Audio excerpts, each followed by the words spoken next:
যে ব্যক্তি মুমিন ওই ব্যক্তি যে ব্যক্তি কাউকে কোনো কিছু দেওয়ার আগে চিন্তা করে আল্লাহর সন্তুষ্টি আছে না নাই।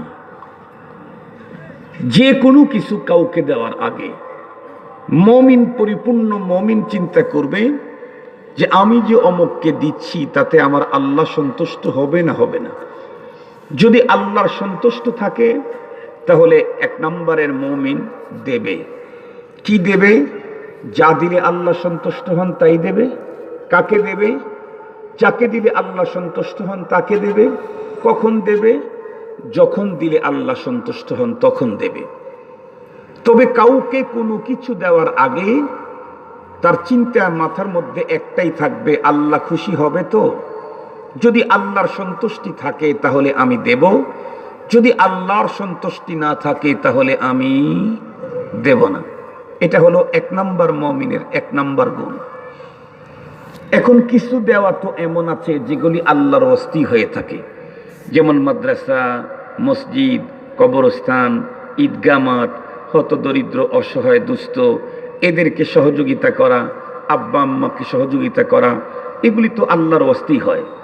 বলে জি না, শুধু হাতে গোনা কিছু দেওয়া আল্লাহর ওয়াস্তে হলে এক নম্বরের মুমিন হওয়া যাবে না। জীবনের যত দেওয়া আছে, জীবনের যত দেওয়া আছে সব দেওয়া হতে হবে আল্লাহর ওয়াস্তে। কাউকে ভালোবাসা দিলে সেটাও আল্লাহর ওয়াস্তে, কাউকে হাসি দিলে সেটাও আল্লাহর সন্তুষ্টির জন্যে, কাউকে অর্থ দিলে আল্লাহর সন্তুষ্টির জন্যে। এক কথা, যা আমি দিতে পারি আমার জীবনে সবগুলা দেওয়া হতে হবে শুধুমাত্র কেবলমাত্র আল্লাহর সন্তুষ্টির জন্য। তবে মনে রাখবেন, সমস্ত কিছু দেওয়াকে আল্লাহর সন্তুষ্টি অর্জনে দিতে চাইলে শুধু বই আর কিতাব, কোরআন আর হাদিস পড়লে হবে না, বরং জীবনের সব দেওয়া আল্লাহর ওয়াস্তে বানাইতে চাইলে প্রকৃত আল্লাহওয়ালাদের সহবতে গিয়ে তাদের কাছ থেকে প্রশিক্ষণ নিতে হবে। প্রকৃত আল্লাহওয়ালা, আমার শব্দগুলো মনে রাখবেন, আমাদের দেশে আল্লাহওয়ালার অভাব নেই। আমাদের দেশে আল্লাহ ভোলারাও আল্লাহওয়ালা। যারা প্রকৃত আল্লাহ ভোলা তারাও কি আমাদের দেশে? আমাদের দেশের আল্লাহওয়ালারা টিভিতে অ্যাড দেয়, আছে না নাই? বিশাল বিশাল ছবি জায়গা জায়গার ভিতরে লাগায় রাখে। প্রকৃত আল্লাহওয়ালাদের সহবতে গিয়ে এর প্রশিক্ষণ নিতে হবে, তাহলে জীবনের সব দেওয়া আল্লাহর সন্তুষ্টি অর্জনে হবে। আমি আপনাদেরকে একটা ঘটনা বললে বিষয়টা সহজে বুঝবেন। বর্তমান পৃথিবীর সবচেয়ে বড় আলেমদের তালিকায় প্রথম শ্রেণীর দিক থেকে প্রথম পাকিস্তানের সাবেক চিফ জাস্টিস আল্লামা মুফতি তকি উসমানী, শেখুল ইসলাম আল্লামা তকি উসমানী, তার ব্যক্তিত্ব, তার ইলম, তার মালুমাত, তার ইস্তেদাদ আজকের পৃথিবীতে শুধু মুসলমানদের সমাজে, এলাকাতে, এরিয়াতে, উলামায়ে কেরামের এরিয়াতেই শুধুমাত্র সমাদৃত আর আলোচিত না, বরং তামাম পৃথিবীর সব মহলেই আলোচিত। আল্লামা তকি উসমানীর পীর ছিলেন একজন ডাক্তার, ডাক্তার আব্দুল হাই আরিফি রহমতুল্লাহি আলাইহি। তকি উসমানীর আব্বা ছিলেন পাকিস্তানের গ্র্যান্ড মুফতি, মুফতি আজম পাকিস্তান, মুফতি শফি সাহেব রহমতুল্লাহি আলাইহি। খুব ঠান্ডা মাথায় কথাগুলো বুঝবেন। পাকিস্তানের মুফতি আজম তার সূর্য সন্তান আল্লামা তকি উসমানীকে আত্মশুদ্ধির জন্য পাকিস্তানের ডজন ডজন আলেম বুজুর্গ থাকতে একজন ডাক্তারের কাছে সুপর্দ করলেন। এখান থেকেই বুঝতে হবে ওই ডাক্তার সুলুকের লাইনে কত উঁচা তবকার ছিলেন। ওনার জীবনের একটা ঘটনা শুনাই। উনি বলেন, আমি যখন বাসায় যাইতাম, নাতি নাতনিরা আমাকে দাদু দাদু, নানু নানু বলে মধুর কণ্ঠে ডাক দিয়ে দৌড়ে আসতো আমার কাছে। আপনারা বলেন তো দেখি, শিশু কণ্ঠে আল্লাহ ম্যাগনেট দিয়েছেন না দেন নাই? শিশু কণ্ঠে ম্যাগনেট আছে। শিশুর শুধু কণ্ঠে ম্যাগনেট না, ওর চাউনিতে ম্যাগনেট, ওর অঙ্গ ভঙ্গিমাতে ম্যাগনেট, ওর হাসি তো মজা লাগে, ওর কাঁদাও মজা লাগে। কি ঠিক বললাম না? ঠিক বললাম। এই জন্য অনেক সময় আপন জনেরা শিশুকে কাঁদায় কেন? ও কাঁদলে মজা লাগে। শিশুর অঙ্গ ভঙ্গিমা, চাউনিতে, কথাতে, কান্নাতে, আওয়াজে এত ম্যাগনেট দিলেন কে? কেন দিলেন? এগুলি না দিলে কোনদিন বাবা সারাদিন হাড় ভাঙ্গা পরিশ্রম করে নিজে না খেয়ে এই শিশুটাকে লালন করবে না। এই জন্য ভিতরে ম্যাগনেটের বক্স ঢুকায় দিয়েছেন। সারাদিন হাড় ভাঙ্গা পরিশ্রম করে নিজে না খেয়ে বাচ্চাকে খাওয়াইলেই মজা লাগে, শান্তি লাগে, ভালো লাগে। সম্মানিত হাজিরিন, তো শিশু কণ্ঠে যখন দাদু দাদু নানু নানু বলে যখন অঙ্গ ভঙ্গিমায় যখন দৌড়ে আসে, তখন ওই বাচ্চাটাকে কোলে নিতে মনে চায় না? দিল তখন তার দিকে কমপ্লিটলি ধাবিত হয়। কিন্তু ডাক্তার আব্দুল হাই আরেফি রহমতুল্লাহ আলাইহি বলেন, আমার কাছে যখন নাতি নাতনিরা দাদু দাদু নানু নানু বলে মধুর কণ্ঠে ডাক দিয়ে আমার কাছে এসে আমার পায়জামা, আমার পা যখন জড়ায় ধরত, আমি ওদেরকে কোলে উঠায়া সোহাগ দিতাম না। কেন? কারণ আমার চিন্তা হলো যে আমি যে ওকে সোহাগ দেব, এখানে আল্লাহর সন্তুষ্টি থাকতে হবে। আল্লাহর সন্তুষ্টি যদি না থাকে তাহলে আমি আমার নাতিকেও সোহাগ দিতে পারবো না। সব দেওয়া আল্লাহর হস্তে। নাতিকে স্নেহ দেবে, মায়া দেবে, সোহাগ দেবে, আদর দেবে, এটা আল্লাহর অস্তিত্ব বানাইতে চাইলে এর জন্য প্রশিক্ষণ নিতে হবে। উনি বলেন, নাতি নাতনি আমাকে মধুর কণ্ঠে ডেকে আমার কাছে এসে অঙ্গ ভঙ্গিমা দেখাতো, আমি ওদেরকে কোলে উঠায় সোহাগ দিতাম না। কিছুক্ষণ পরে ফিকির করতাম, আরে আব্দুল হাই, তুমি কেন তোমার নাতিকে কোলে উঠায় সোহাগ দিচ্ছ না? তোমার মাহবুব, তোমার মাসুক মুহাম্মদুর রাসূলুল্লাহ সাল্লাল্লাহু আলাইহি ওয়াসাল্লাম একদিন মসজিদে নববীতে সাহাবায়ে কেরামদেরকে এভাবে সামনে নিয়ে ওয়াজ করতেছিলেন। নবীজি ওয়াজ করতেছেন, মসজিদ নববীর বাইরে তাকায় দেখতেছেন, তো দেখলেন হাসান হুসাইন রাদিয়াল্লাহু আনহুমা দুইজনের যে কোনো একজন নানুর সঙ্গে এড হতে দৌড়ে আসতেছে, তো পড়তেছে আর উঠতেছে, পড়তেছে আর উঠতেছে। মহানবী সাল্লাল্লাহু আলাইহি ওয়াসাল্লাম সাহাবীদের সামনে বয়ান করতেছিলেন, সে বয়ান বন্ধ করে নবীজি মসজিদ নববী থেকে বের হয়ে রাস্তার থেকে নাতিকে কোলে উঠায় আদর দিলেন, সোহাগ দিলেন। তুমিও যদি তোমার নাতিকে আজকে আদর আর সোহাগ দাও নবীজির অনুকরণে, তাহলে তো আল্লাহ খুশি হয়ে যাচ্ছে। ডাক্তার আব্দুল হাই আরেফি রহমতুল্লাহ আলাইহি বলেন, এটা আমার মাথার মধ্যে আগে আনতাম যে আমি আমার নাতিকে সোহাগ দিলে নবীজির অনুকরণের কারণে আল্লাহ সন্তুষ্ট হবে, তখন আমি আমার নাতিদেরকে কোলে উঠায়া আদর দিতাম, সোহাগ দিতাম, স্নেহ দিতাম, মায়া দিতাম। এরা পর্যন্ত দেই নাই। জীবনের সব দেওয়া হতে হবে আল্লাহর ওয়াস্তে। প্রথম যেটা প্রথম বৈশিষ্ট্য, এটা আপনি আর আমি আমার জীবনের সাথে মিলেই। তাতে আমার জীবনে যত দেওয়া মানুষকে দিয়েছি, টাকা পয়সা, অর্থ সম্পদ, কি বলে, গাড়ি বাড়ি, তারপরে অস্ত্র বস্ত্র, খাদ্য, যা বলেন জীবনে যা দিয়েছি, বলেন তো দেখি পার্সেন্টেজ লাগাইলে কয় পার্সেন্টেজ আল্লাহর সন্তুষ্টি অর্জনে দিয়েছি অতীতে? তাহলে প্রথমেই তো আমার যে ঈমান দুর্বল, আমি যে কোয়ালিটিপূর্ণ মুমিন হতে পারি নাই, এই তো প্রথম বৈশিষ্ট্যটি বোঝা গেল। এই জন্য আমার জন্য বিজয়ের পতাকা নসিব হবে না। বিজয়ের পতাকা আনতে চাইলে, বিজয়ের পুরস্কারে পুরস্কৃত হতে চাইলে নাম্বার 1 মুমিন হতে হবে। 1 নম্বর মুমিনের 1 নম্বর গুণ, জীবনে যত যা দেবে টার্গেট থাকবে আল্লাহর সন্তুষ্টি। বিষয়টাকে আরো সুন্দর করে বুঝাবার জন্য আমার জীবনের একটা ঘটনা বলি, তাহলে সব বিষয়গুলো আরো একদম ক্লিন হয়ে যাবে। আমি তো আলহামদুলিল্লাহ, আল্লাহ শুকুর, আপনাদের দোয়া, আল্লাহ পাকের মেহেরবানিতে আমি 3টা মাদ্রাসা পড়াই, সবক নেই। যদিও বেশি পড়াইতে পারি না, 1-2 মাস পড়াই বছরে, 2 মাস 2.5 মাসের বেশি না, তারপরেও 3টা মাদ্রাসা পড়াই। সবচেয়ে বেশি যে মাদ্রাসায় পড়াই এবং যেটা আমার বাড়ির পাশে, সেই মাদ্রাসার যখন শুরু হয় আপনারা জানেন প্রতিটি জিনিসের শুরুটা কিন্তু ক্রাইসিস। প্রতিটি জিনিসের শুরুতে ক্রাইসিস।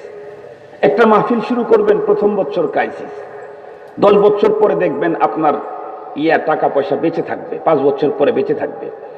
যে কোনো জিনিসের শুরুটা ক্রাইসিস। তো আমাদের তখন ক্রাইসিস পিরিয়ড চলতেছিল। আপনাদের ভোলাতে কেমন জানি না, আমাদের সিরাজগঞ্জের কথা বলতেছি। আমাদের সিরাজগঞ্জে মনে করেন কোনো এক বড় শিক্ষিত, বড় টাকাওয়ালা, ঢাকায় থাকেন, চিটাগাং থাকেন, অথবা দেশের বাইরে থাকেন, গ্রামে আসেনই না 10-12 বছরে। হঠাৎ করে যদি কোনো ঈদের শুভেচ্ছা দেওয়া শুরু করলো হ্যান্ডবেল পোস্টার দিয়া, তাহলে বুঝতে হবে যে উনি আগামী দিনে ভোটের রাজনীতিতে আসবেন। আপনাদের এলাকায় কি এই সিস্টেম নাকি? মানে দেশে আসেই না, হঠাৎ করে ঈদের শুভেচ্ছা দিল, পূজার উৎসবের শুভেচ্ছা দিল, বিভিন্ন মসজিদে যাওয়া শুরু করলো, বিভিন্ন ওয়াজ মাহফিলে যাওয়া শুরু করলো, তাহলে বুঝতে হবে উনি আগামী দিনে, কথা বলেন না কেন, নির্বাচনে আসবেন। নির্বাচনে যারা আসতে চায় তারা আগের থেকেই মানুষের মাঝে অনেক দেওয়া থোয়া শুরু করে দেয়। তো আমাদের সিরাজগঞ্জের একজন বড় লোক, বাংলাদেশের 10 জন বড় লোকের একজন, নাম বলা দরকার নেই, অনেকে চিনে ফেলবেন, লোকটা মারাও গেছে, আল্লাহ তাকে মাফ করে দিই। উনি একটা দলের টিকিট নিয়ে সংসদ নির্বাচন করবেন। ও তো বললাম তো, সারা বাংলাদেশে যদি 10 জন ধনী থাকে তার একজন, কোটি কোটি টাকা জাকাত আসে। তিনি বিভিন্ন মাদ্রাসা, বিভিন্ন জায়গায় লাখ লাখ টাকা দেওয়া শুরু করলেন। আমার মাদ্রাসার ভাইস প্রিন্সিপাল আমাকে বললেন, খতিব সাহেব, অমুক নেতা তো আগামীতে নির্বাচন করবে, বিভিন্ন মাদ্রাসায় অমুক জায়গা অমুক জায়গা অমুক জায়গায় এত লাখ টাকা দিচ্ছে। তো ওই দলের আবার জেলার সহসভাপতি আমার চাচা, যেই দল থেকে উনি নমিনেশন নেবেন, জেলার সহসভাপতি আমার চাচা। তো আমাকে বলতেছে ভাইস প্রিন্সিপাল যে তোমার চাচার কাছে তো উনি ধরা আছে, দেখো তো তোমার চাচাকে দিয়ে আমাদের মাদ্রাসার জন্য একটা বাজেট নেওয়া যায় নাকি। তো আমি তো আসলে আমি কোনো কাজেই যোগ্য না, তারই ভিতরে চাওয়াতে যে আরো অযোগ্য, এর কোনো সীমা নাই। এমনি মোটামুটি কথা বলতে পারি, যদি বলেন কারোর কাছে কিছু চাইতে হবে, তাহলে আমার মুখ থেকে আর কথাই বের হয় না। ছোটবেলা থেকে আমার কাছে অনেক কঠিন হলো, তারপরেও গেলাম, চাচাকে বললাম, চাচা বললেন অমুক তারিখে আসবে, তুমি আসো। গেলাম, উনি আসলেন, চতুর্দিকে নেতা কর্মীরা ভিন ভিন ভিন ভিন করতেছে, এ কথা সে কথা ও কথা, ওনাদের কাজের কথা ওনারা বলতেছেন। প্রায় 1 ঘন্টা বসে থাকলাম, চাচা আমার কথা কিছু বলে না। তো চাচাকে বললাম, চাচা এত লম্বা টাইম দেওয়ার মতো সুযোগ আমার নেই, আমি চলে গেলাম। চাচা বললেন 5টা মিনিট সময় আমাকে দাও, আমি একটু কথা বলার স্কোপ বের করি, কথাটা বলি। তো চাচা ঠিকই 5 মিনিটের ভিতরই ওনাকে একটা স্কোপ বের করে বললেন, এই নে অমুক, এটা আমার বড় ভাইয়ের ছেলে, আমার দিকে ইন্ডিকেট করে বলতেছে, ওরা একটা মাদ্রাসা করছে, আমি সেখানে গিয়েছি, অনেক সুন্দর মাদ্রাসা, বাহ্যিক পরিপাটি, শিক্ষা দীক্ষাও খুব ভালো, রেজাল্ট খুব ভালো। তো তুমি তো বিভিন্ন জায়গাতে লাখ লাখ টাকা দিচ্ছ, দেখো তো ওদের মাদ্রাসা একটা বাজেট দেওয়া যায় নাকি। খুব ভালো করে বুঝবেন, উনি যে উত্তরটা দিয়েছেন এই উত্তরটাতে আমাদের জন্য সবক। উনি তখন আমার চাচাকে বললেন, নেতা বা বস, আপনার ভাতিজার মাদ্রাসাটা কি আমার নির্বাচনী এরিয়াতে? কি উত্তর দিলেন? ওনার মাদ্রাসাটা কি আমার নির্বাচনী এরিয়াতে? তার মানে কি বুঝলেন? উনি আমাকে যাকাতের টাকা দিবেন, কিন্তু যেহেতু উনি ভোটের রাজনীতি করেন, এজন্য ওনার মাথার মধ্যে যে কোনো কাজের আগে ভোট। যাকাতের টাকা দিতেও হিসাব করতেছেন, যাকাতের টাকা দিচ্ছি তাতে ভোট বাড়বে তো। একজন প্রকৃত ভোটের রাজনীতিবিদ সে কাউকে কোনো কিছু দেওয়ার আগে ভোটের হিসাব করে, এটা কিন্তু বাস্তব কথা। আমরা যদিও রাজনীতি করি না, রাজনীতি যারা করে তাদেরকে তো আমরা চিনি, তারা তো আমাদেরই মতো, তারা তো আমাদেরই ফ্রেন্ড, তারা তো আমাদের ফ্রেন্ড সার্কেলের কেউ না কেউ। সম্মানিত হাজিরিন, একজন ভোটের রাজনীতিবিদ কাউকে কোনো কিছু দেওয়ার আগে ভোটের চিন্তা করে। একটা ফুটবল কিনে দেওয়ার আগে চিন্তা করে ভোট আছে তো, একটা ক্রাম বোর্ড কিনে দেওয়ার আগে চিন্তা করবে ভোট আছে তো। আমার তো মনে হয় কেউ কেউ কাউকে হাসি দেওয়ার আগেও চিন্তা করে যে হাসি তো দেব, ভোট যদি বাড়ে তাইলে দেব, নাইলে দেব না। হাসি হাসি হাসি, ভোটে যদি না থাকে তাহলে হাসি দিয়ে লাভটা কি? তাহলে খুব ভালো করে বুঝবেন, একজন ভোটের রাজনীতিবিদ কাউকে কিছু দেওয়ার আগেই চিন্তা করে ভোটের, হিসাব করে ভোটের। একজন প্রকৃত ঈমানদার কাউকে কিছু দেওয়ার আগে চিন্তা করে আল্লাহর সন্তুষ্টি। এ হলো প্রকৃত ঈমানদার। কাউকে কিছু দেওয়ার আগে চিন্তা করে আল্লাহর সন্তুষ্টি। আমি সিগনেচার দিব কাউকে, তাও চিন্তা করবে সিগনেচারে আল্লাহ রাজি হবে তো। আমি কারোর জন্য একটা ফোন করে দেব, চিন্তা করবে আল্লাহ রাজি হবে তো। আমি এ ফোন করে দিলে মালিক যদি রাজি হয় তাহলে আমি ফোন করে দেব। আমি সিগনেচার করতেছি, এতে যদি আল্লাহ রাজি হন তাহলে আমি সিগনেচার করব।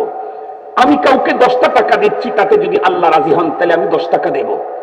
এটা হলো নাম্বার 1 ঈমানদারের প্রথম নাম্বারের বৈশিষ্ট্য। মনে থাকবে তো ইনশাআল্লাহ। দ্বিতীয় নম্বরের বৈশিষ্ট্য ওয়া মানা আলিল্লাহ, কাউকে কিছু দেওয়া থেকে যদি বিরত থাকে, এটাও আল্লাহর সন্তুষ্টি অর্জনের জন্য বিরত থাকে। পার্থিব জগতের কোনো স্বার্থ সেখানে থাকে না, ব্যক্তি স্বার্থ থাকে না, মান অভিমান সেখানে কাজ করে না, মান অভিমান কাজ করে না। টার্গেটই শুধু একটা, আল্লাহ। ইন্না সালাতি ওয়া নুসুকি ওয়া মাহইয়ায়া ওয়া মামাতি লিল্লাহি রাব্বিল আলামিন। আমার নামাজ, আমার রোজা, তার মানে আমার পুরো জীবন, আমার মরণ, আমার সব হলো আল্লাহর সন্তুষ্টি অর্জনে। কাউকে কিছু দেওয়া থেকে বিরত থাকবে, তো এই বিরত পার্থিব কোন স্বার্থের কারণে না, ব্যক্তিগত স্বার্থের কারণে না, জাগতিক স্বার্থ চরিতার্থ করার জন্য না, মান অভিমানের কারণে না, বিরত আছে আল্লাহর সন্তুষ্টির জন্যই। প্রশ্ন করতে পারেন, হুজুর কাউকে কিছু দেবে না, এটা আবার আল্লাহর সন্তুষ্ট হবে কেমনে? দেবেই না, এখানে আবার আল্লাহ সন্তুষ্ট কেমনে? এই বিষয়টা বুঝাইতে চাইলে মাত্র 2টা মিসাল দিলে আপনারা খুব ভালো বুঝবেন। মনে করেন যে আল্লাহ আমাকে অনেক টাকা দিয়েছে, একদম গ্রুপ অফ ইন্ডাস্ট্রিজের মালিক আমি, ধরে নেন প্রচুর টাকা, আমার হাতও বড় জবর, যে কেউ আমার কাছে টাকা চাইতে আসলে 5-10 হাজার এমনি দিয়ে দিই। এমতো অবস্থায় আমার একদম বড় ভাই, যার অর্থায়নে আমার পড়ালেখা, তার একমাত্র সন্তান, যে আমার ফ্যামিলির সবচেয়ে বিশ্বস্ত পারসন, যাকে দিয়ে আমি সব কাজ করাই, সে এসে একদিন বলল, কাকা 10,000 টাকা দিতে হবে। তা আমি বললাম, কেন, কি করবা? ভাতিজা তখন উত্তর করতেছে, কাকা অল্প কয়েকদিন পরেই তো 1 বৈশাখ বাংলা নববর্ষ, বর্ষবরণ অনুষ্ঠানে ছেলেরা একটা নাটক করবে, তো ওখানে কিছু মেয়েদেরকে নিয়ে আসবে গান টান গাওয়ার জন্য, এই জন্য কিছু টাকা লাগবে, এই জন্য আপনি 10,000 টাকা দেবেন। এখন বলেন তো দেখি, আমি যদি ভাতিজাকে 10,000 টাকা দেই তাহলে আল্লাহ খুশি? যদি না দেই যদি, তাহলে কে খুশি? দিলে ভাতিজা খুশি, না দিলে। আমি যদি ইমানদার হয়ে থাকি তাহলে আমি তাকে দেব না, দেওয়া থেকে বিরত আছি, আমি তাকে দিচ্ছি না, এটা আল্লাহর সন্তুষ্টি অর্জনের জন্যই। এমন না যে ওর আব্বার সাথে আমার দ্বন্দ্ব, এই জন্য ওকে দিচ্ছি না। এমন না যে ও গতকালকে আমার গাড়ি একটা নিয়ে নষ্ট করছে, এই জন্য ওকে দিচ্ছি না। এমন না যে ওকে 10,000 টাকা দিলে আমার ইসের ভিতর থেকে 10,000 টাকা কমে গেল, এ কারণে না। বরং দিচ্ছি না যে একটাই টার্গেট, সেটা হলো আমার আল্লাহর সন্তুষ্টি অর্জনের জন্য ওকে দিচ্ছি না। তো মনে রাখবেন, আল্লাহকে বেজার করে আমি পৃথিবীর কাউকেই রাজি করতে পারবো না। এটা হলো ইমানদারের 2 নম্বরের গুণ। দেওয়া থেকে বিরত থাকবে। যদি নেতাকে দিলে আল্লাহ বেজার হয়, আমি নেতাকে দিতে পারবো না। যদি ছেলেকে দিলে আল্লাহ বেজার হয়, আমি ছেলেকে দিতে পারবো না। যদি পীরকে দিলে আল্লাহ বেজার হয়, আমি পীরকেও দিতে পারবো না। যদি আব্বা আম্মাকে দিলে আল্লাহ বেজার হয়, আমি আব্বা আম্মাকেও দিতে পারবো না। আপনারা মনে মনে ভাবতে পারেন, সিরাজগঞ্জের হুজুরের মাথা খারাপ হয়েছে, আব্বা আম্মাকে দিলে কোনোদিন আল্লাহ বেজার হবে নাকি? তাহলে এটাও একটা মিসাল দিয়ে বুঝাইতে পারলে বিষয়টা ক্লিয়ার হবে। মনে করেন আমার মাকে আমি মাঝে মধ্যে এমনি 2, 4, 5, 10 হাজার টাকা দেই, ধরে নেন। সেই মা একদিন আমি বাসায় গেছি, আমাকে বলতেছে, বাবা আজকে প্রোগ্রাম আছে নাকি? আমি বললাম, হ্যাঁ আছে। তো প্রোগ্রামে যাওয়ার আগে আমার সাথে দেখা করে যাও, জরুরি কথা আছে। তো আমি ড্রেস ট্রেস পরে রেডি হয়ে মার রুমে ঢুকবো, এমন মুহূর্তে আমার ঘরে একটা রাডার আছে, আপনাদের অনেকের ঘরেই মনে হয় আছে। আপনি দোকানে থাকেন আর মোকামে থাকেন, দেশে থাকেন আর বিদেশে থাকেন, বাড়ির সব খবর সে জমা করবে, বাসার ভিতরে আপনি ঢুকতে দেরি, লোড দিতে দেরি করবে না। চিনেন না কি রাডার রে? চিনেন? এটা ভালো করে চিনে রেখেন। আপনি ঢুকতে দেরি, আপনাকে লোড দিতে দেরি করবে না। ও ভাববেই না পেরেশানি আছে না নাই, ঢোকা মাত্র লোড দিয়ে দিবে। তো আমার ঘরেও একটা রাডার আছে, একটাই, একাধিক না। সম্মানিত হাজিরিন, এটা বললাম হলো কারো কারো আবার একাধিক আছে। তো এমনি তো আল্লাহ পাক কোরআন শরীফের ভিতরে শুরুই করছেন দুইটা দিয়ে, ফানকিহু মা তাবা লাকুম মিনান নিসায়ে মাসনা। প্রথম চান্সেই বলছে তোমরা বিয়ে করো দুই হেন। জিজ্ঞেস করেন ওলামায়ে কেরামকে, জিজ্ঞেস করেন আমার তরজমা ভুল বলছি নাকি। আল্লাহ পাক প্রথম চান্সেই বলছেন ফানকিহু, তোমরা বিবাহ করো, মাসনা, দুইটা। আপনার প্রশ্ন করতে হুজুর তাহলে আপনি একটা করছেন কেন? দুইটার কথা বলছে তা আপনি একটা করলেন কেন? ওই কোরআন শরীফের স্বাভাবিক অবস্থার জন্য দুইটা, তিনটা, চারটা, অস্বাভাবিক অবস্থার জন্য হলো একটা। ফাইন খিফতুম আল্লাহ তাদিলু, এটা হলো অস্বাভাবিক অবস্থা। ফাওয়াহিদা, তাহলে একটা। তার মানে আমি স্বাভাবিক নাই, আমরা সবাই অস্বাভাবিকের সিরিয়ালে। পাকিস্তানি আর সৌদিয়ান যারা আছে সবাই স্বাভাবিকের সিরিয়ালে। ওরা দুইটা, তিনটা, চারটা করে বিয়ে করছে। আমাদের দেশে একাধিক বিয়ে করতে চাইলে নিজের ঔরসজাত সন্তান বাবাকে খুন করার জন্য গড়ে, বাবাকে বাড়ি থেকে বের করে দেয়। পাকিস্তান, ইন্ডিয়া এবং সৌদি আরবে বাবা যখন আরেকটা বিয়ে করবে, ছেলে তখন গর্ব করে, প্রথম স্ত্রী তখন গর্ব করে আমার স্বামী আরেকটা বিয়ে করবে। আর আমাদের দেশে দ্বিতীয় বিয়ে করতে চাইলে প্রথম স্ত্রী বিষ নিয়ে করে, বিষ না হয় দড়ি নিয়ে করে। ঠিক বললাম না? ঠিক বললাম তো? আল্লাহ পাক কিন্তু বলছেন ফানকিহু মা তাবা লাকুম মিনান নিসায়ে মাসনা, তোমরা দুইটা বিয়ে করো, ওয়া সুলাসা, তিনটা করো, ওয়া রুবা, চারটা করো।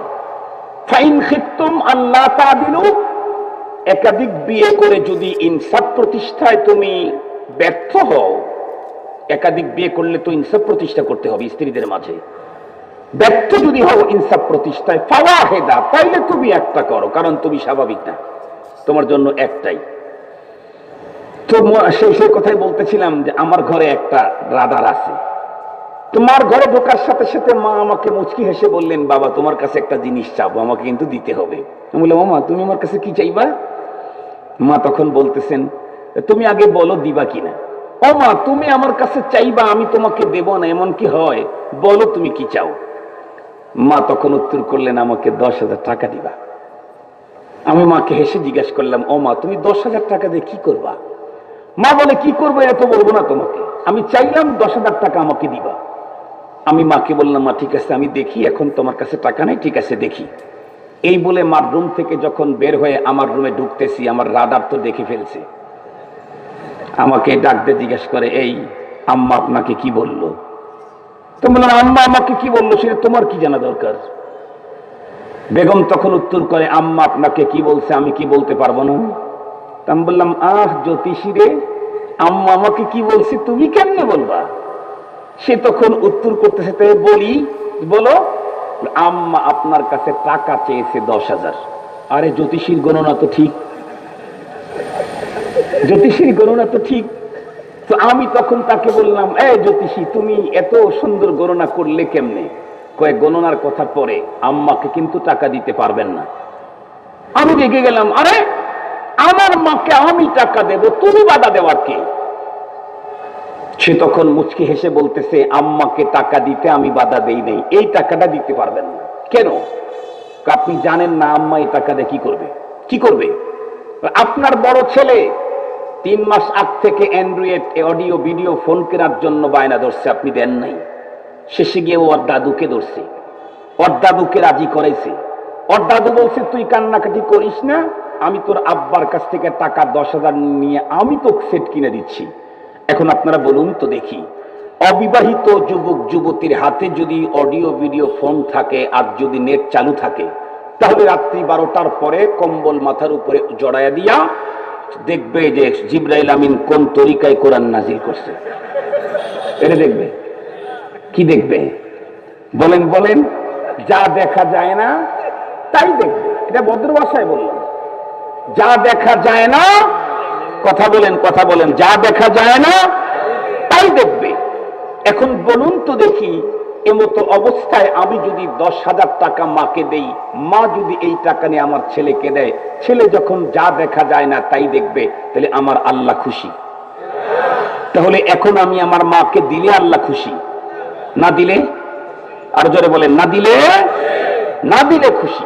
তো আমি এখন দেব না দেব না? যদি ইমানদার হয়ে থাকি তাহলে দিতে পারবো না, যদি ইমানদার হয়ে থাকি তাহলে দিতে পারবো না। আমি তো আগেই বলেছি, আমি কাউকে কোনো কিছু দেওয়ার আগে ইমানদার হয়ে থাকলে আল্লাহর সন্তুষ্টির হিসাব আমার মাথার মধ্যে থাকবে। কাউকে দিলে যদি আল্লাহ খুশি হয় আমি দেব। কি দিলে মালিক খুশি? টাকা দিলে খুশি টাকা দেব, পয়সা দিলে খুশি পয়সা দেব, বস্ত্র দিলে খুশি বস্ত্র দেব, অন্ন দিলে খুশি অন্ন দেব, ভালোবাসা দিলে খুশি ভালোবাসা দেব। এমনকি বুকের রক্ত দিলে যদি মালিক খুশি হয় আমি বুকের রক্ত দেব। আমার টার্গেট হলো আল্লাহর সন্তুষ্টি। না দিলে যদি আল্লাহ খুশি হয় তাহলে আমি দেব না তো দেব না, আমার মাকেও আমি দিতে পারবো না। না দিলে যদি আল্লাহ খুশি হয়, মাকে না দিলেও যদি আল্লাহ খুশি হয় আমি মাকেও দেব। মুসলমান ভাইরা রে, আমার কথাগুলা দিল দিয়ে বুঝবেন। বিশ্বনবী জনাবে মুহাম্মদুর রাসূলুল্লাহ সাল্লাল্লাহু আলাইহি ওয়াসাল্লাম হাদিস শরীফের ভিতরে বড় সুন্দর করে বললেন, মুমিনে কামেলের 4 বৈশিষ্ট্য। তার ভিতরে 1 নাম্বার মান আতা লিল্লাহ, 2 নাম্বার ওয়া মানা লিল্লাহ, 3 নাম্বার ওয়া আহাব্বা লিল্লাহ, 4 নাম্বার ওয়া আবগাদা লিল্লাহ। 1 নাম্বার 2 নাম্বার তো বলে দিলাম। 3য় নাম্বারের গুণ হলো মুমিন পৃথিবীর কাউকেই মোহাব্বত করতে চাইলে আগে দেখে ওকে মোহাব্বত করলে আমার আল্লাহ সন্তুষ্ট হবে না হবে না? যাকে মোহাব্বত করলে আল্লাহ রাজি, ইমানদার কেবল তাকেই মোহাব্বত করবে। আমি আপনাদেরকে জিজ্ঞাসা করতে চাই, ফেব্রুয়ারি মাসের 14 তারিখে ভ্যালেন্টাইন্স ডে, এই ভালোবাসা দিবসের ভালোবাসায় তো আল্লাহ রাজি? আরো একটু জোরে বলেন, আরো একটু জোরে বলেন। তাহলে এই দিবস অন্য কেউ মেনে নিতে পারে, কোন মুসলমানের বাচ্চা মেনে নিতে পারে না। কোন মুসলিম বাচ্চা ভ্যালেন্টাইন্স ডে উদযাপন করতে পারে না। কারণ ইমানদারের বাচ্চা ইমানদার হতে চাইলে আহাব্বা লিল্লাহ, মুহাব্বত হতে হবে আল্লাহর হস্তে। আজকে দুঃখ আর বেদনার সাথে বলতে হয়, নগ্নতা আর নোংরামি আর বেহায়াপনা আর নির্লজ্জতা এমন ভাবে আমাদের সমাজকে গ্রাস করে ফেলতেছে। আমরা অতীতে শুনতাম বাইরের অমুক রাষ্ট্রে খ্রিস্টান অমুক তমুক, তারা হাফ প্যান্ট পরে, তারা নারীরা ফুল প্যান্ট পরে, তারা স্যান্ডো গেঞ্জি পরে। এখন তো আমার বাংলাদেশেই মুসলিম নারীরা এগুলি পরা শুরু করে দিয়েছে। শুধু কি তাই, দিন যত গড়াচ্ছে তত নোংরা দিনের আমদানি করতেছে। এতদিন পর্যন্ত তো ছিল ভ্যালেন্টাইন্স ডে, ভালোবাসা দিবস, এখন আবার ওর সাথে আরেকটা অ্যাড হয়েছে ভালোবাসায় কিস দিবস।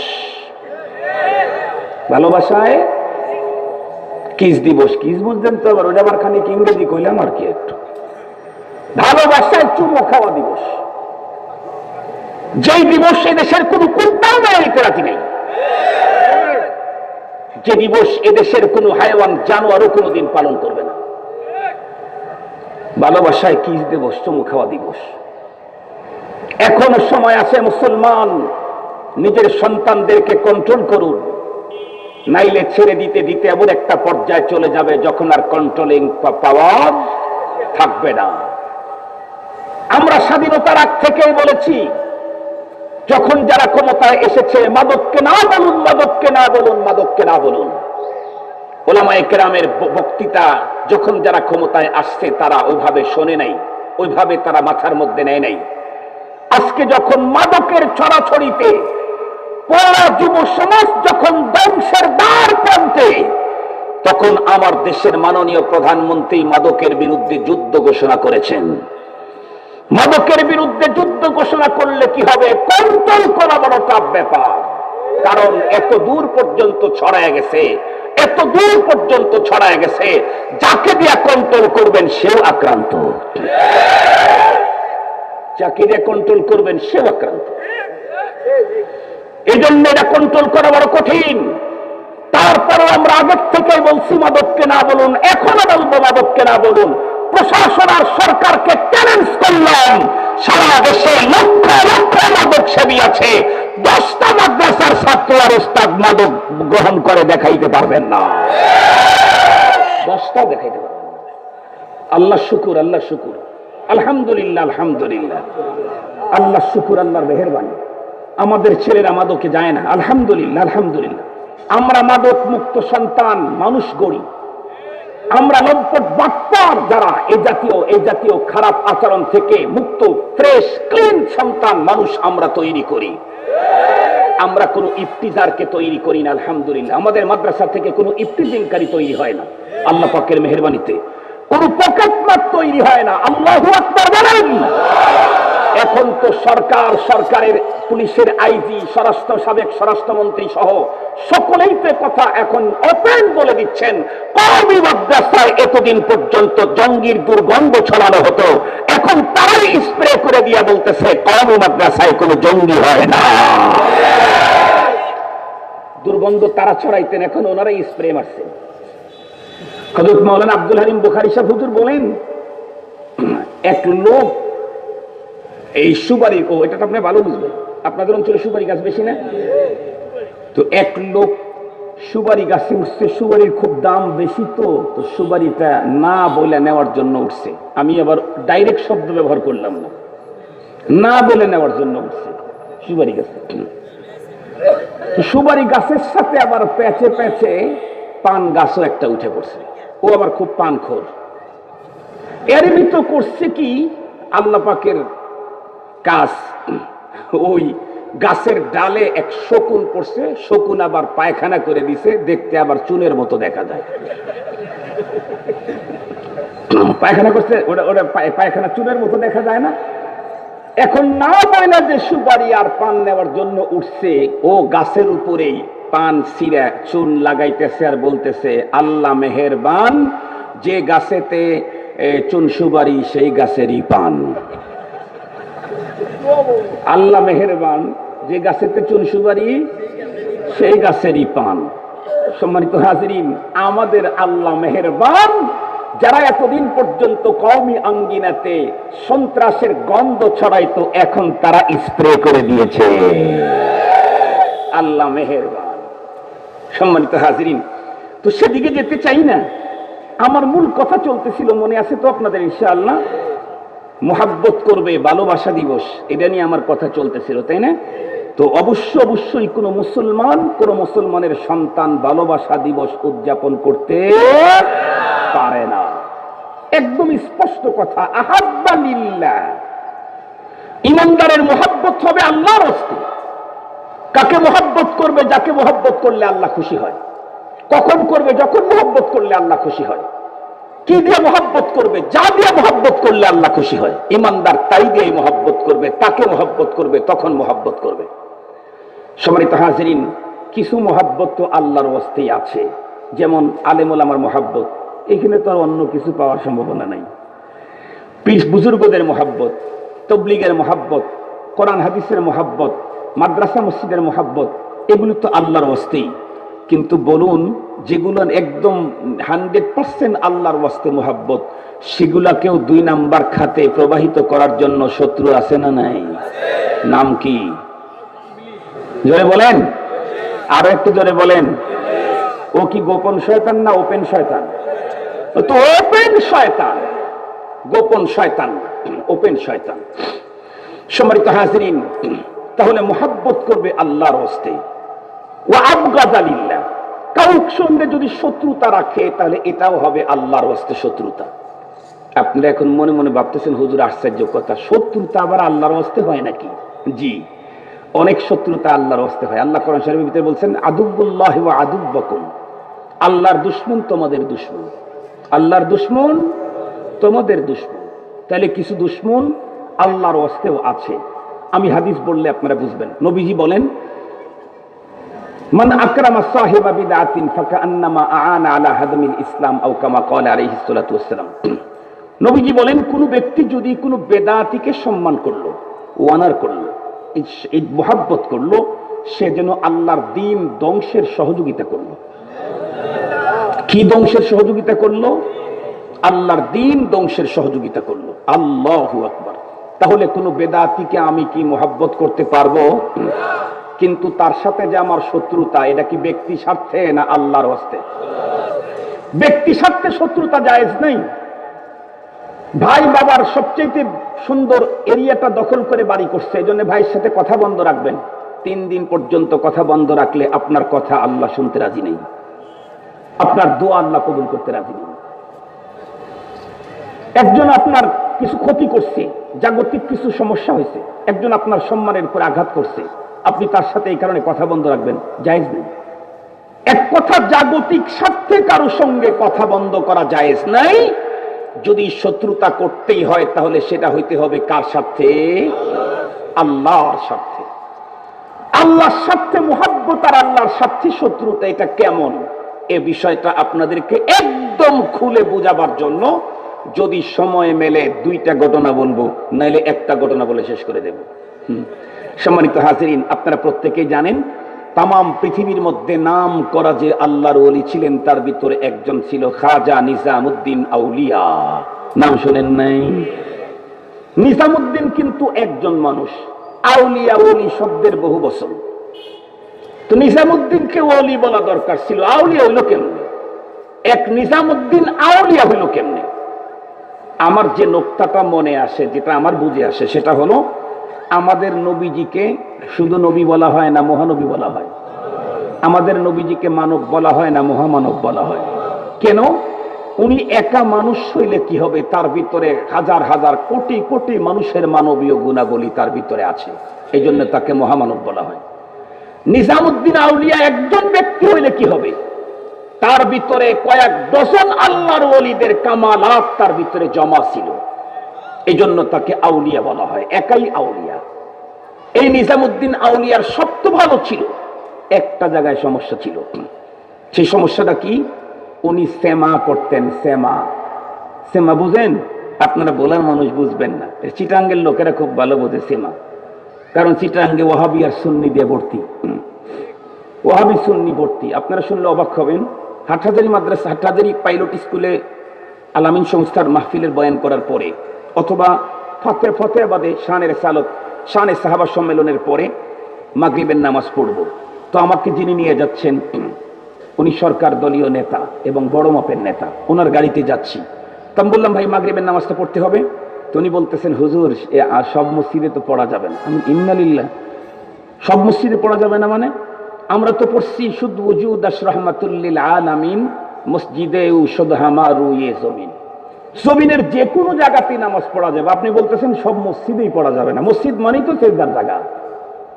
তো পরে বলতেছে, হুজুর এগুলা হইলো ওই ইয়েদের, বেদাতিদের। তো বেদাতি দাতি অসুবিধা কি? ওয়াহাবি আর এহাবি সমস্যা কি? আমি বললাম, ওয়াহাবি এহাবি সমস্যা কি? আমি তো নামাজ পড়বো। হুজুর ওরা পড়তে দিতে চাবে না। পরে সময় চলে যাচ্ছে, তো ভালো মসজিদ খুঁজতে খুঁজতে আল্লাহর কি কাম, ড্রাইভার নিয়ে এমন এক মসজিদে দাঁড় করায় দিছে যেটা শুধু বেদাতি না, কট্টর বেদাতি। ওইখানে দাঁড় করায় দিলে তো আমরা 3 জন তো ওখানে ঢুকে পড়ছি, নামাজ পড়ছি। ঢুকতে তারা কিছু বলে নাই, বলার সুযোগও পায় নাই, আমরা যে আল্লাহু আকবার, ডাইরেক্ট অ্যাকশন। এখন নামাজ পড়ে যখন আসতেছি, তখন মোতাওয়াল্লি বলতেছে ইমাম সাহেব, মুয়াজ্জিন সাহেবকে, এই ওয়াহাবিরা মসজিদে এসে নামাজ পড়ছে, মসজিদটা কালকে ধুইয়া দিবি আর এই যায় নামাজগুলা পরিষ্কার করে দিবি। মানে আমরা মসজিদ নামাজ পড়ছি, মসজিদ অপবিত্র হয়ে গেছে। বুঝেন তাহলে কি কারে বলে? এই বাংলাদেশে তো ওয়াহাবি হাবি যেখানে আছে সেখানে একটু ঝামেলা আছে। আপনাদের এখানে তো ওয়াহাবি হাবি নাই, ওয়াহাবি হাবি নাই তো, তবে আপনাদের এখানে আরেকটা আছে, নতুন লামুজাহাবি তো আছেই, আরেকটা নতুন ফিতনা অল্প দিন হয় শুরু হয়েছে, 1 ডিসেম্বরে যাদের সাংঘাতিক ভাবে আত্মপ্রকাশ করেছে, টঙ্গীর ময়দানে রক্ত ঝরায়া, টঙ্গীর ময়দানে রক্ত ঝরায়া যাদের মূল চেহারাকে প্রকাশ করেছে। সম্মানিত হাজিরিন, আমি তাদেরকে কখনোই আক্রমণাত্মক কথা বলি না, আমি উসুলি কথা বলি। সারা জীবন তবলিগের উসুল হলো কেউ তোমাকে আক্রমণ করলে তুমি আক্রমণ, সারা জীবনের উসুল। পৃথিবীতে একটাই গ্রুপ ছিল, যেই গ্রুপের মানুষকে মানুষ মসজিদ থেকে বের করে দিত, ধাক্কা দিত, আঘাত করত, তারপরেও তার প্রতিবাদ করে নাই। তাদেরকে জাহান্নামী বলতো, বেদাতি বলতো, মসজিদ থেকে বের করে দিত, প্রতিবাদ করেছি আমরা উলামায়ে কেরাম। তারা প্রতিবাদ করে নাই, তারা প্রতিবাদ করতে জানেও না। আমরা তাদের পক্ষে দাওয়াতে তাবলীগকে কোরআন হাদিস সুন্নাহ ভিত্তিক প্রমাণ করেছি, এদেশের মাটিতে বাহাস করেছি। আমরা আমাদের চেয়ার ছেড়ে দিয়ে তাদেরকে বয়ান করার সুযোগ দিয়েছি।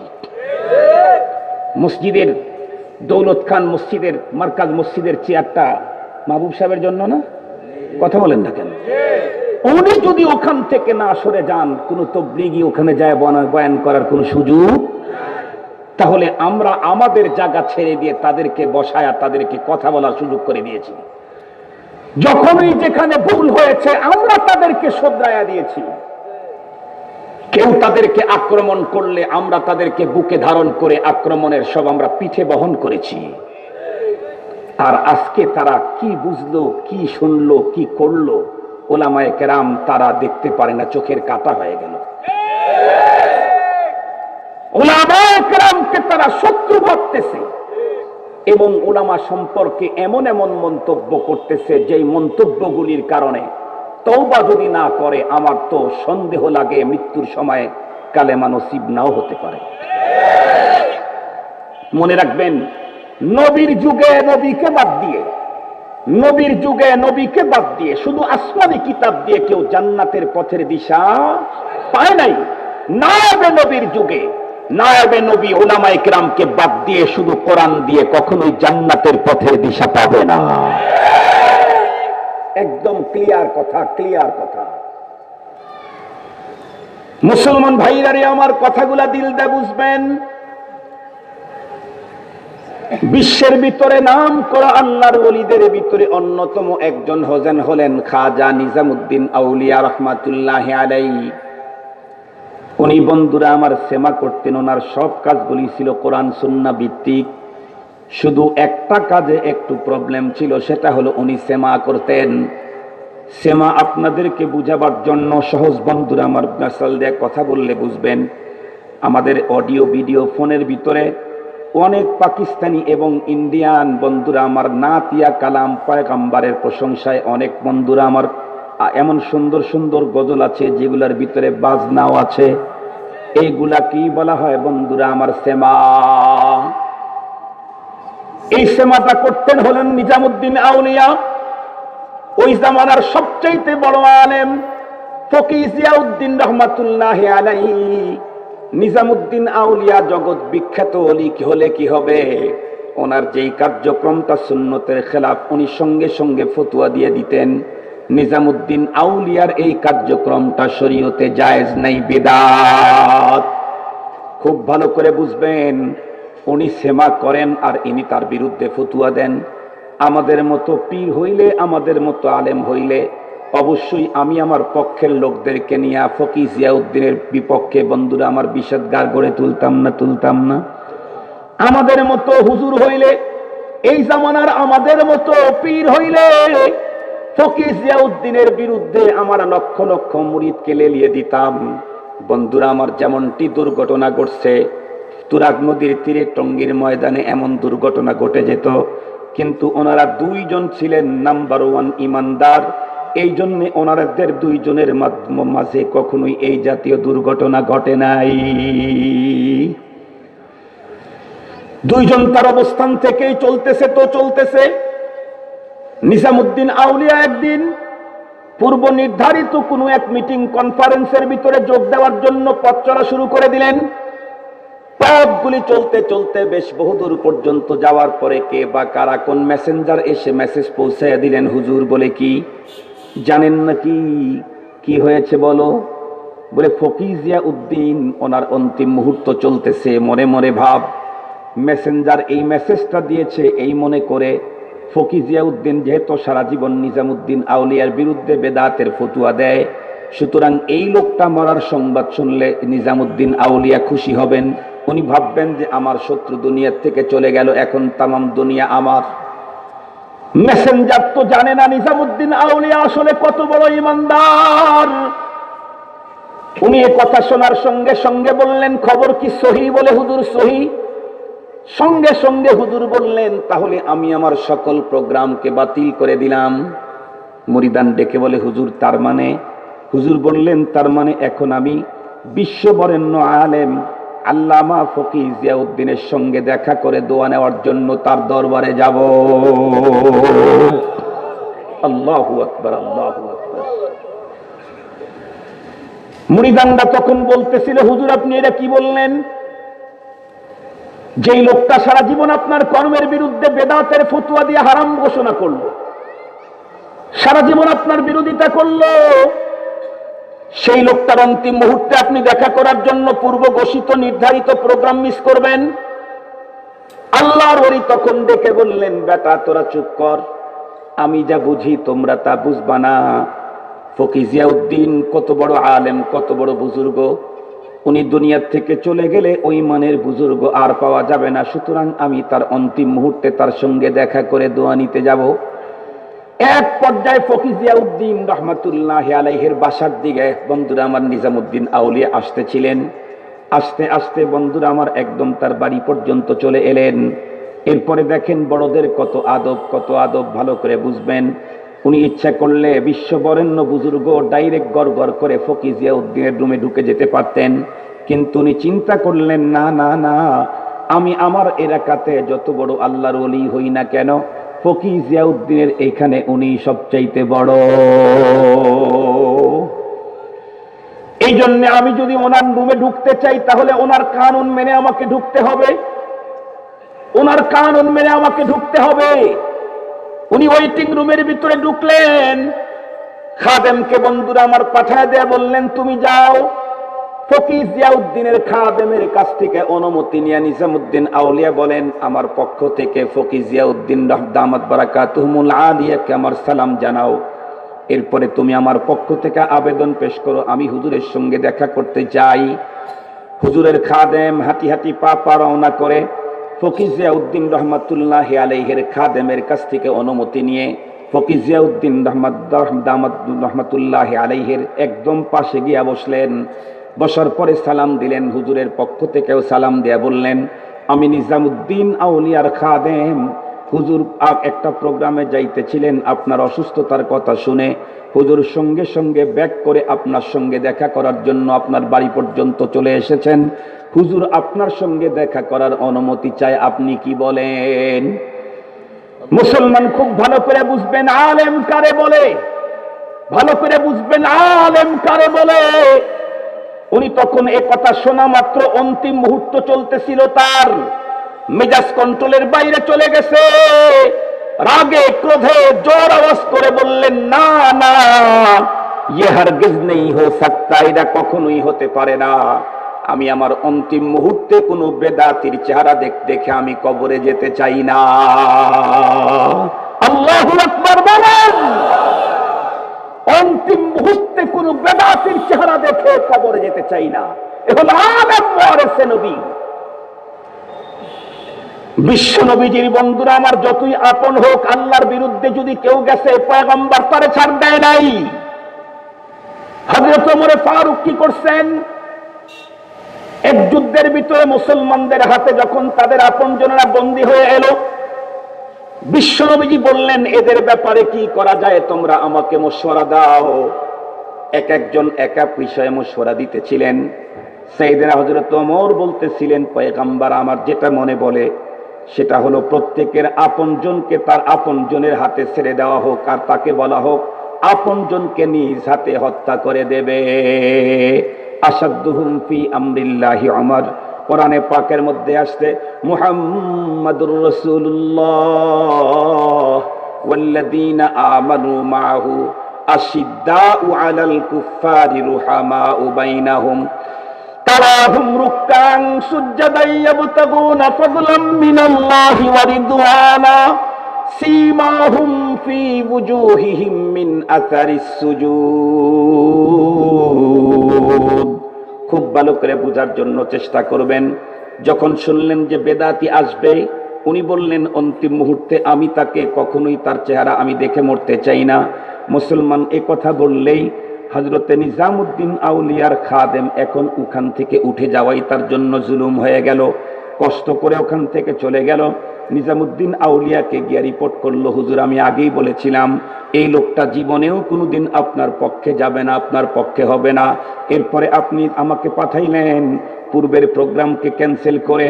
ওই লোক কি উত্তর করলো তা জানেন নাকি? বলে কি উনি বললেন অন্তিম মুহূর্তে কোনো বেদাতের চেহারা উনি দেখে মরতে চান না। এ কথা বলতেই বন্ধুরা আমার খাজা নিজামুদ্দিন আউলিয়া তার খাদেমকে বললেন, খাদেম তাহলে তুই আর একটা কাজ কর, বলে কি আর একবার যা।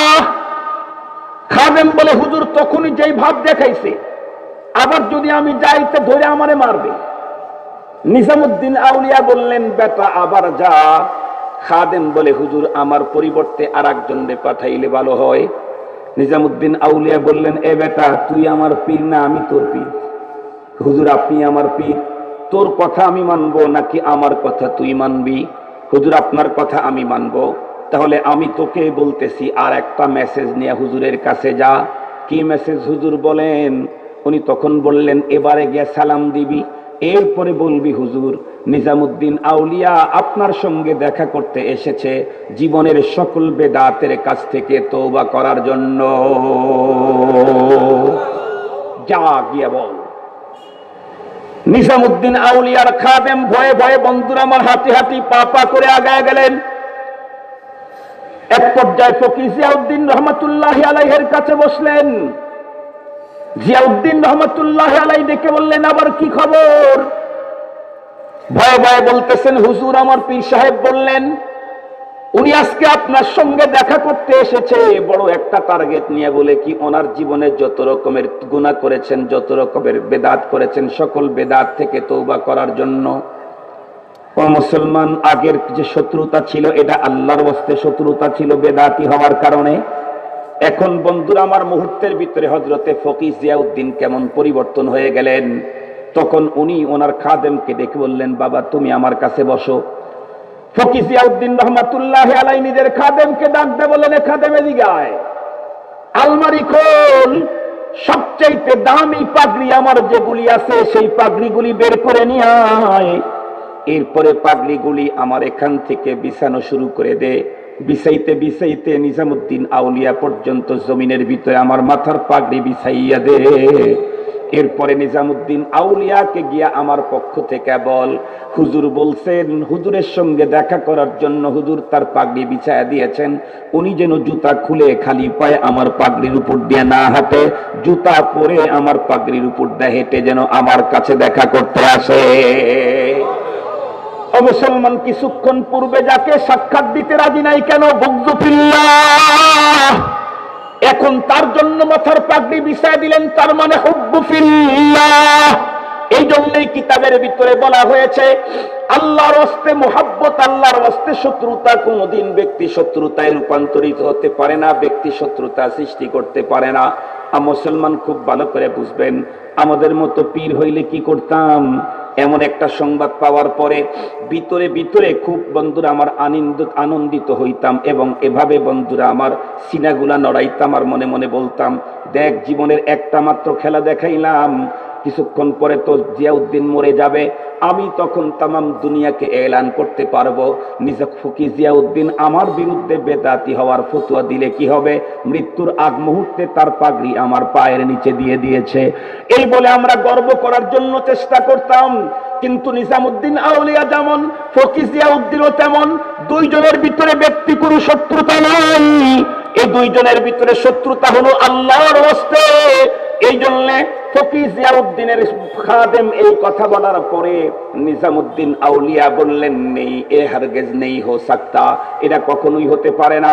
এই বলে জমিন থেকে ফকিহ জিয়াউদ্দিন রহমাতুল্লাহ আলাইহির পাগড়ি খানা টান দিয়ে উঠায়া মাথার ভিতরে পেঁচানো শুরু করে দিলেন আর বললেন, ये तो मेरे लिए फकीह साहब की तरफ से दस्तारे फजीलत है। আল্লাহু আকবার বলেন। কি বুঝলেন? কি বুঝলেন? এ হলো আল্লাহর ওয়াস্তে শত্রুতা, আল্লাহর ওয়াস্তে মুহাব্বত। যতক্ষণ পর্যন্ত ওকে মুহাব্বত করলে আল্লাহ বেজার হয়, আমি অতক্ষণ মুহাব্বত করতে পারবো না। যখন মুহাব্বত করলে আল্লাহ খুশি হয়, তখনই আমি তাকে মুহাব্বত করব। সেই কারণেই তো বাংলাদেশের উলামায়ে কেরাম মাওলানা সাদ যতদিন পর্যন্ত কোরআন সুন্নাহ ভিত্তিক বক্তব্য দিয়েছে, বাংলাদেশের উলামায়ে কেরাম বুকে জড়ায় নিয়েছে, মাথার উপরে বহন করেছে। যখন মাওলানা সাদ কোরআন সুন্নাহ বিরোধী বক্তব্য দিয়েছে, এখন আর কোন আলেম তাকে রিসিভ করতে পারে না, পারে না, পারে না।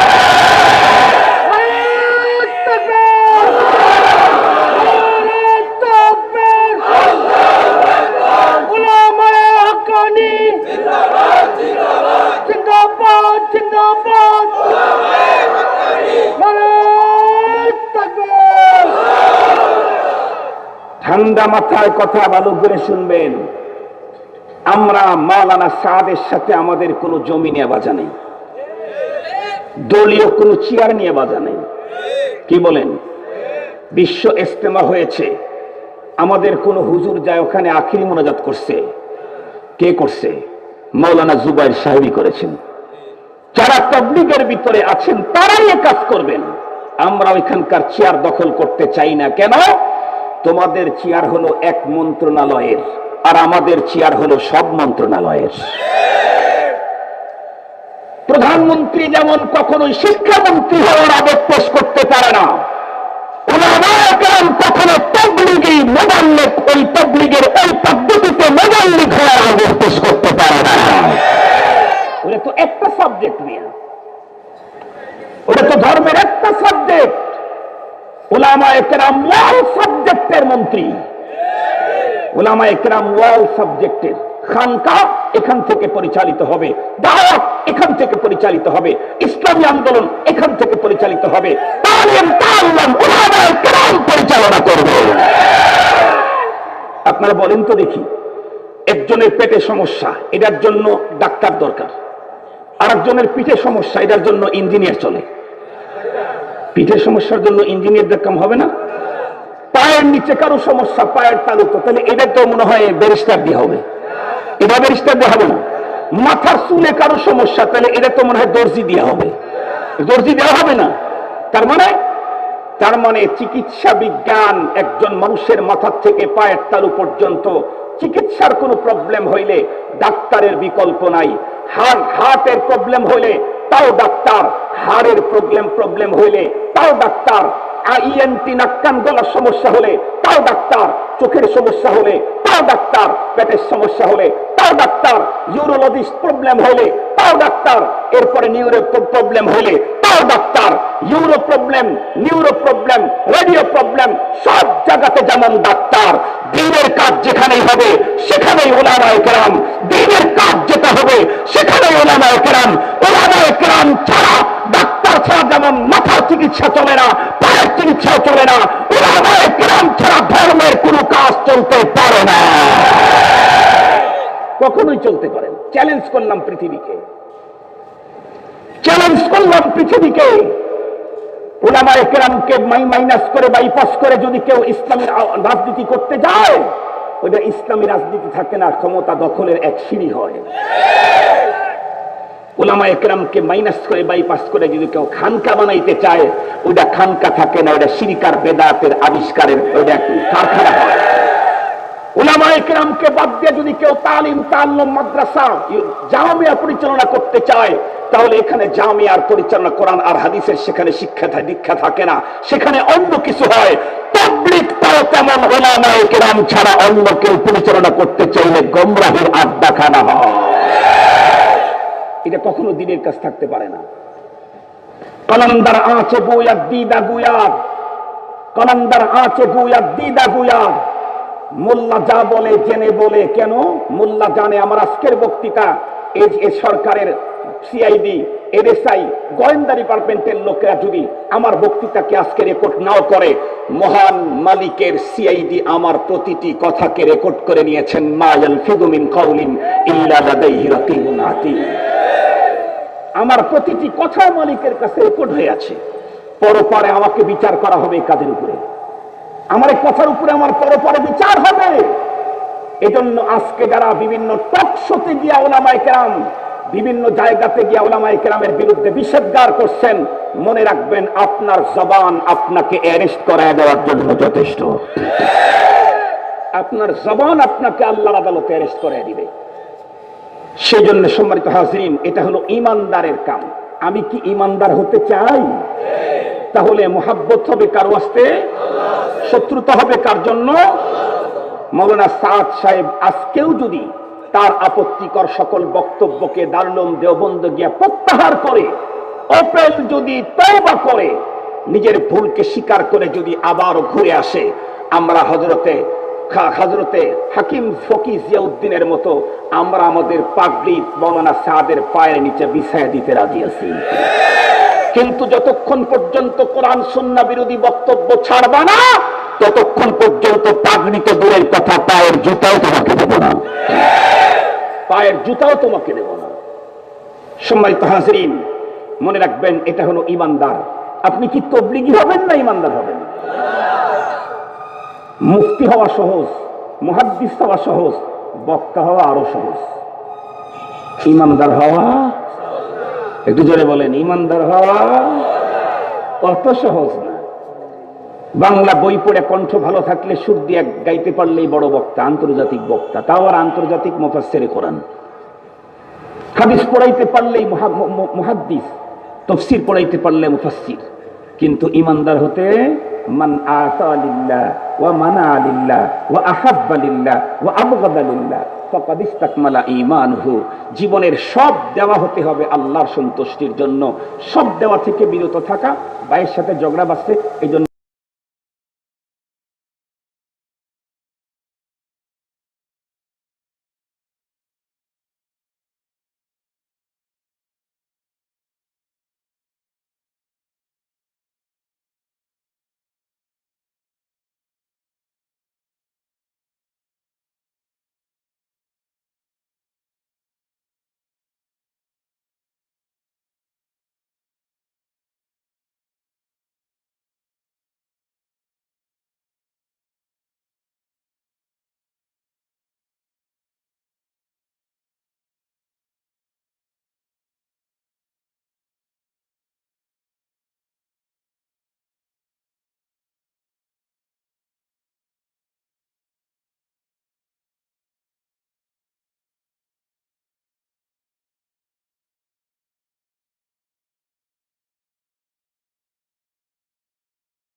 ربي جل الله ما في قلبي غير الله نور محمد غير صلى الله